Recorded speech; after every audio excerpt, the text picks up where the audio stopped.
North Side. This is KTBS 3 9 o'clock news hour on KPXJ CW21. Coming up next on 3 News Weekend, a protest and counter-protest in Virginia turns deadly when a car plows through pedestrians. Plus, funeral services for the little boy swept away in a drainage ditch.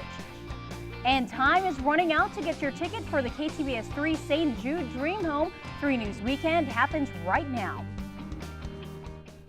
Good evening, I'm Bia Roldan. Topping our news tonight. Both President Trump and the First Lady condemned the violence during a white nationalist protest today in Virginia. The National Guard was called in as the governor declared a state of emergency. More from Ashley Corm. We condemn in the strongest possible terms this egregious display of hatred, bigotry, and violence on many sides. Last night's march also ended in a scuffle with counter-protesters. The group left the university's grounds when police arrived and declared the gathering an unlawful assembly. Today, one person was killed when the speeding car slammed into another car that was navigating through a throng of counter-protesters. That's according to the mayor. A helicopter crash that killed the pilot and a passenger later in the afternoon outside Charlottesville was also linked to the rally by state police, although officials did not give details on how the crash was connected.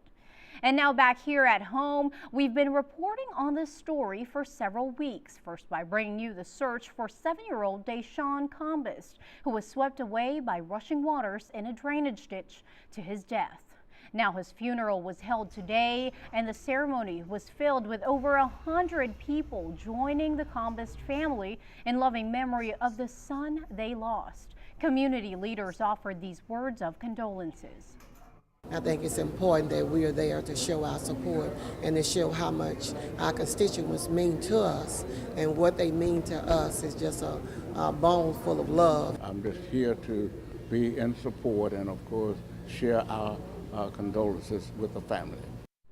And Deshaun went to Midway Elementary. His family describes him as a smart boy, one full of care and life. And on to the crime beat, an update on an early morning shooting in Shreveport's Queensboro neighborhood. Police say they're searching for a suspect in the shooting that left 2 men injured. It happened just before 11 last night in the 2300 block of Marion Street. Police found 41-year-old Christopher Taylor suffering from several gunshot wounds and 21-year-old Laderick Samuels with a single wound. Police believe the victims know who the shooter is. If you know anything, call police. And 2 local teens are recovering after being shot late last night in the Highland area.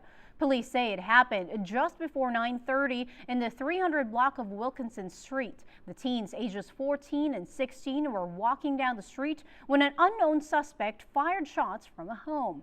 One of the teens was grazed in the leg. The other was shot in the arm. They were taken to University Health with non-life-threatening wounds. Investigators have searched the home and collected evidence. They think it's related to the crime.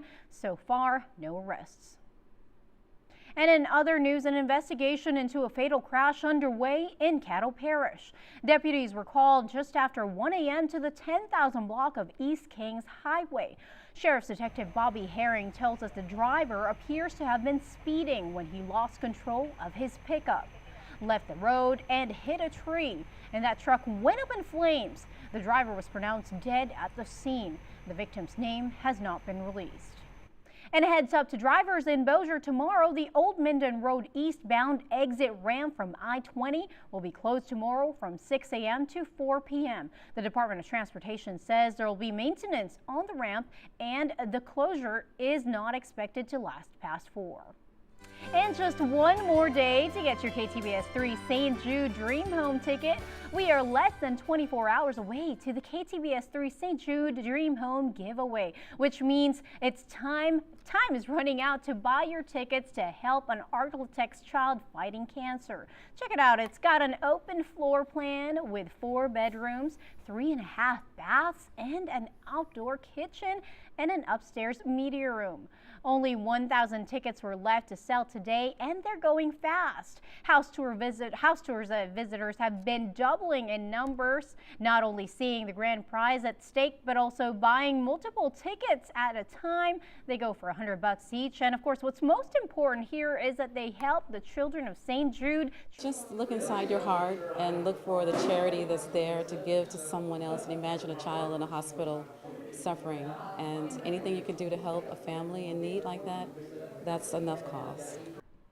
We'll draw for the house, the car, and all the great prizes tomorrow from 2 until 5 on KTBS 3.